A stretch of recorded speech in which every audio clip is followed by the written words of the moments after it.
Barbara. It is Monday, January 11th, I think. I hope you are well. Thank you so much for joining me. I'm feeling pretty good today. I slept.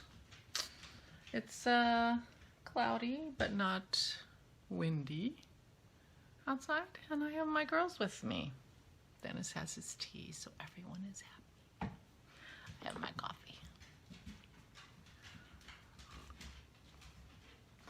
I have been in a red mood, and I'm like, oh, I don't have any red sweaters. I have my l'envelope. My l'envelope is red. And oh, earthquake. Let me stand up so you can see it. For those of you who weren't around for the hug around the neck make along, this is my l'envelope. And it is red. In fact, the color of the yarn is red. It's from the Crafty Toads in their color red. It's from Red Riding Hood collection. I forgot to tell you yesterday, I think it was Carol who asked, the origin story of Maisie Daisy, our Newfoundland Poodle mix. And why you should ask, because we always had only German Shepherds, Dennis and me. Dennis and I only had German Shepherds. I wasn't much of a dog person when I met Dennis. And he had a wonderful dog that he loved who had died about 4 or 5 years before we got together. And he wanted another dog. And you know, puppies are irresistible, even for people who don't like dogs. So we ended up buying a German Shepherd puppy because German Shepherds were what Dennis liked. And this was before we were even married. Sandy was about 6 months old when we got married. So we've had German Shepherds our whole marriage. When Sandy was quite old, our vet rescued a litter of German Shepherd puppies, and that's how we got Melly. She was a little bit of a needy girl, but gorgeous and sweet. And we thought she needed a sister to play with, and so we got Dasha a couple years later, but it turns out that Melly was the worst big sister ever in the world, and all the toys were hers. And Dasha never got to play with anything, and we felt really bad about that. But Dasha was a wonderful, wonderful, amazing dog. And she just bloomed. When Melly died, Dasha just bloomed, but by that time she was pretty old. And so, and we got her at the breeder. And then, so when we decided we wanted to get a puppy, we went back to the same breeder. And that's when we got Pearl. So we've been married 28 years. And those are our dogs in that 28 years. So in the winter of 2019, we were taking Pearl to the off-leash dog park pretty regularly. She loves it there. They've got a creek she swims in. She loves to swim, run around. She loves to chase dogs. She loves to be chased. And, you know, and this was a big field with a creek with, you know, it's a great off-leash dog park. Except that it is not fenced. It has one fence along one side that's sort of the public-facing side that is not secure in any way. Dogs get through it all the time. And the rest of it isn't fenced. Well, I haven't been there for quite a while because of Pearl's leg and such. They were going to be developing one side of it, so I imagine they'll fence that. Anyway, we were there in January or February of 2019, and the cutest little puppy was at this park, Alara, who was a noodle, Newfoundland Poodle mix. She was a chocolate color, And she was just the most adorable thing. And I've, you know, there are puppies there all the time. Yeah, and then cute puppies, very cute puppies, very cute puppies. I would have dog napped this puppy. She was so adorable. And the main thing was that Pearl, she and Pearl played together so well. Pearl was so fabulous with her. Lara would chase Pearl, and Pearl would run just fast enough so she couldn't catch her. But she was playing with her, and you know, because Pearl was going a quarter speed. You know, Pearl is a fast girl. There's my noodle. Here, show everybody your noodle face. Show everybody your noodle face. There you are. Are you my noodle? Are you my noodle? You are an off. She keeps putting her paw on me. She's got to stop that. Her paws are huge. You got to stop that, puppy. You got to stop that. You got to learn how to stop that. Pearl just played with her so beautifully that it was wonderful to watch. So I started like, I want a noodle. We need a noodle. Pearl needs a sister. Pearl needs a playmate. But,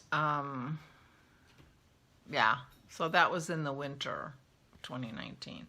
And then that May, we did our river cruise from St. Petersburg to Moscow in May. So we couldn't get a new puppy before we were going away for a couple of weeks. And then, so when we got back in May, I went online and Googled noodle and found a breeder in Lancaster County, which I don't really love because Lancaster County, Pennsylvania is like ground zero for puppy mills. I mean, really bad. But we found her. She was 12 weeks old at the time. Our other puppies we've always gotten at 7 or 8 weeks, right? But you were a big girl already. Yes, you were, but you were completely adorable, and so we took her. So we bought her. And it has worked out so well. Melly and Dasha did not work out. Dasha was supposed to be a playmate for Melly, and they were supposed to get along and play with each other, and that did not pan out. But our Maisie, Daisy, and Pearl are great friends and sisters, and they play and run and exercise each other. I mean, our walks are not very long because we're not walking them for exercise. We're walking them so that they can have, you know, sensations, sniffs, and, you know, see people from afar now and that kind of stuff. In the olden days, they got to interact with other dogs and things, but we can't do that now. But they need the sniffs and such. But it isn't for the exercise because they get plenty of exercise, more exercise than they should. We have a dog door. That's, you know, they go in and out as they will. So that's the story of Maze. We alternate the naming of our dogs. I named Melly. Dennis named Dasha. I named Pearl. It's spelled P-U-R-L, which won't surprise you. And Dennis named Maze. And if any of you have seen the TV show Lucifer,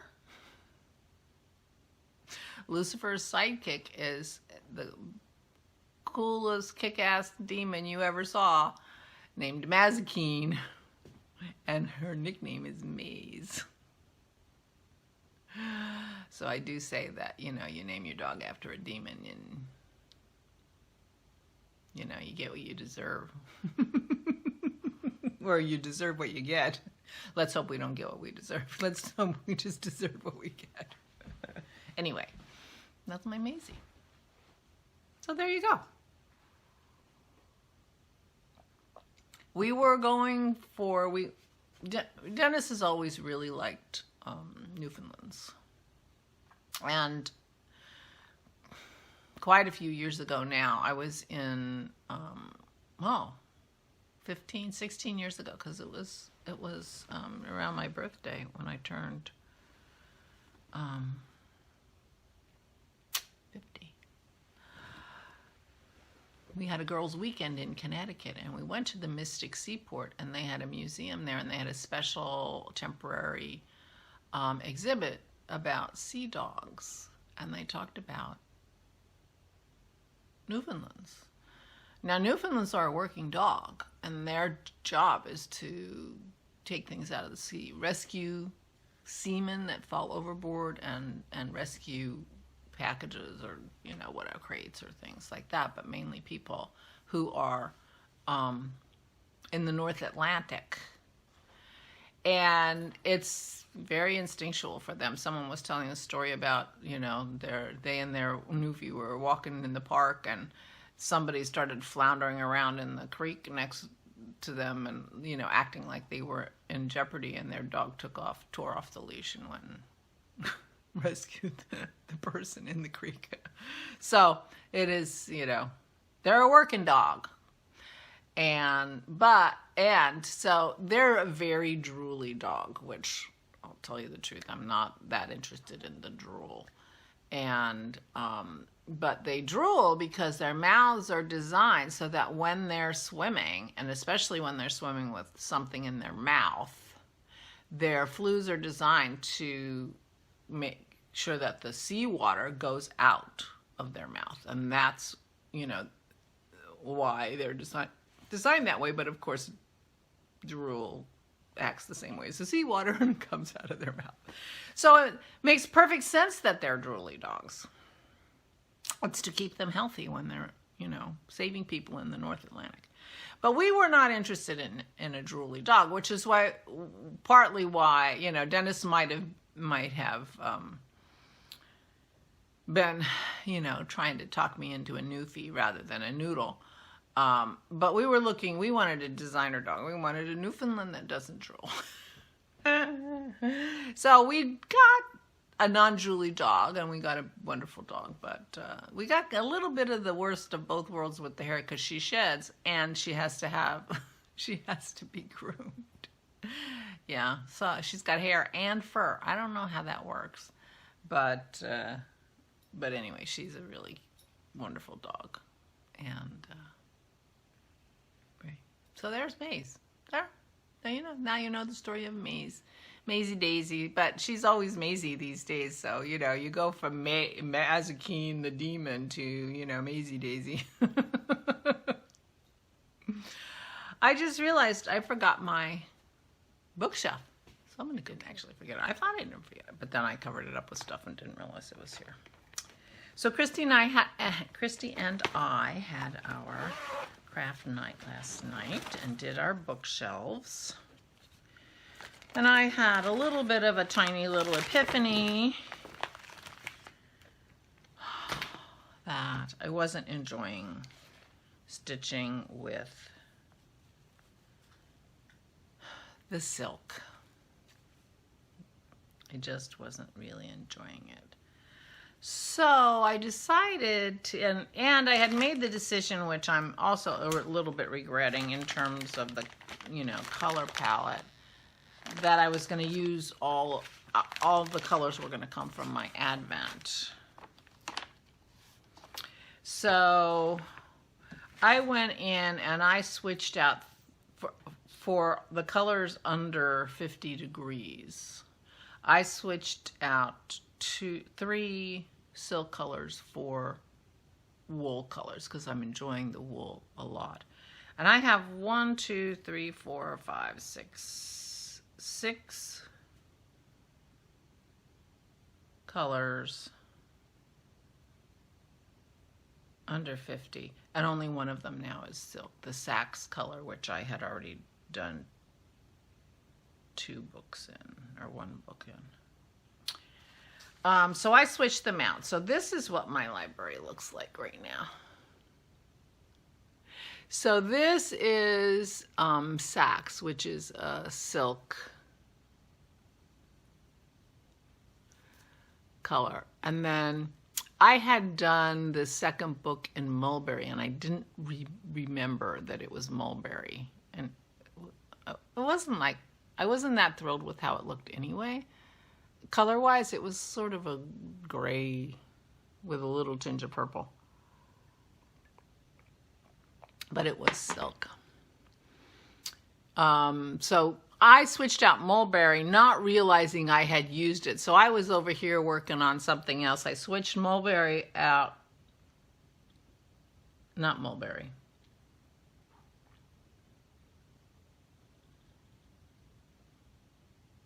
Crushed berries. Crushed berries. Oh, you know what I did?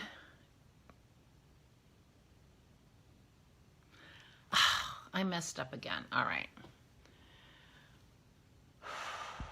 I just realized I messed up because this was mulberry. Now, I figured it out. I made a mistake last night. I did not switch out mulberry, which is in the 50 to 54 degrees. I switched out ruby and crushed berries, and I was thinking that this was crushed berries, but it wasn't. It was mulberry, and so I have to so I went back over it with the new color, which is maroon, and I shouldn't have, because that's one of the silk colors that stayed. So now I got to go back and do this book again, or maybe I'll be able, because I just put the maroon over top of the mulberry.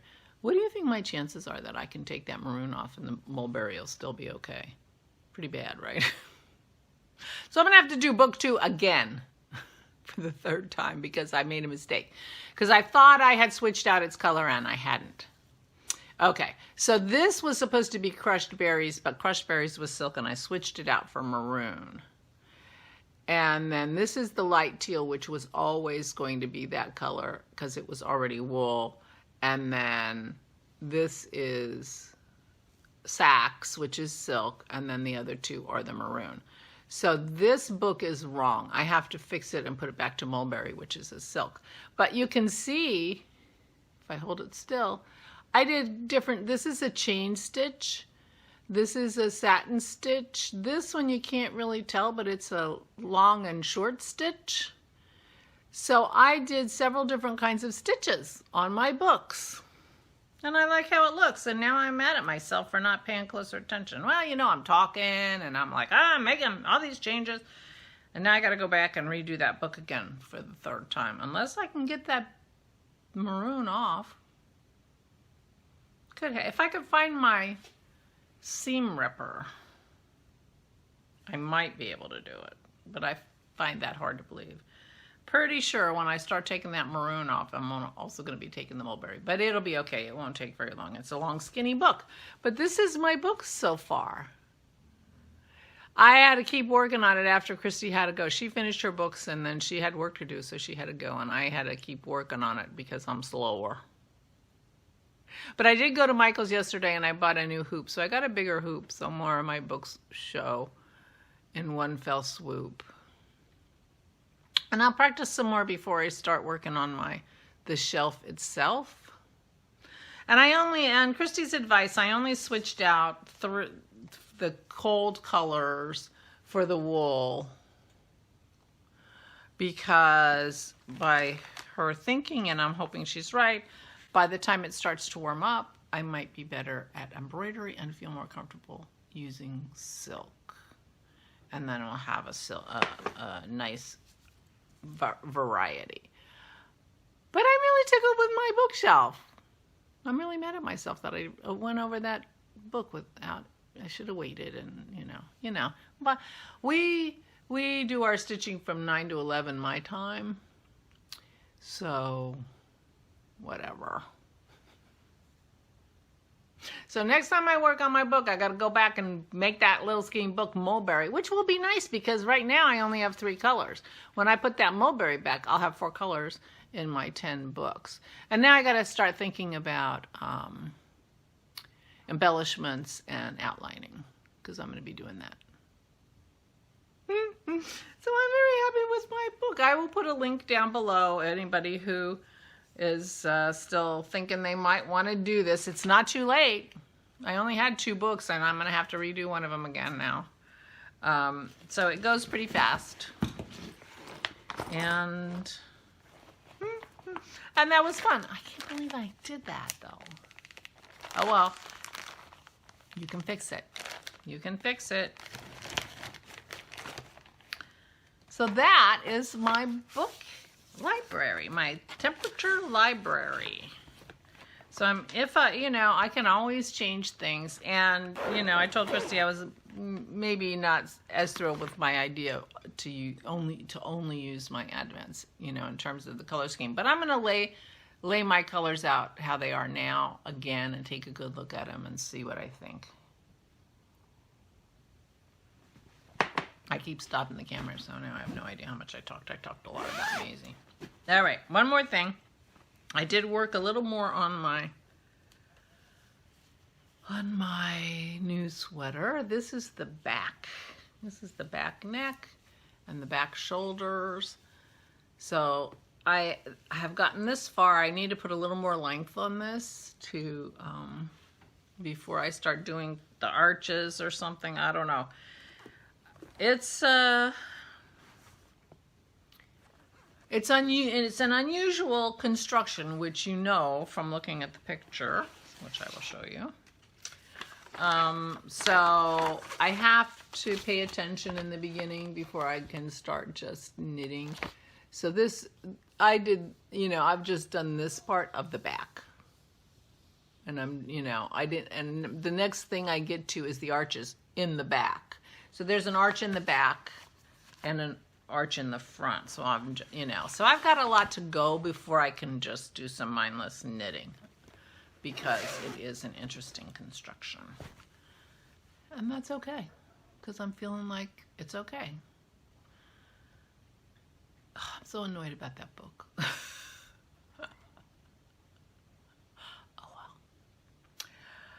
So the plan for today is and I did sweep yesterday, and I swept the steps, so you don't have to be embarrassed for me when the guy comes to service our heater. So, yeah, and I won't be either. And I did not do my podcast, and right now my plan is to do it tomorrow because I'm getting my hair done tomorrow. So I might as well have professionally coiffed hair, and so I will do my podcast in the afternoon tomorrow after I have had my hair done. That's my current plan. So I do need, and I didn't write any notes or anything, and I do need to do that for the podcast. So I couldn't wear my new red socks because I didn't show them yet. I was like, oh, bummer. That would be perfect with my outfit. But I want to show them on the podcast, all beautiful and everything. And then I'll wear them. So we're going to be quiet here today, except for, there's always commotion when somebody's here, like the heater guy. So the dogs are going to be crazy. I guess we'll try to keep them outside. Put them outside and we have to put a chair in front of the door, or they bang on the door. They bang on the dog door and break it. Dennis had to put in a new dog door because they broke it. So, but other than that, it's going to be probably pretty quiet. So the girls, they are quiet, just hanging. Ooh, I need to vacuum. Maybe I'll vacuum. Now you can see I need to vacuum. Rats. Sticks and boxes. So I will let you go. And I hope you are doing well. I hope you're taking good care of yourself. I hope you're being very careful. And I will talk to you tomorrow. Stay safe and stay safe.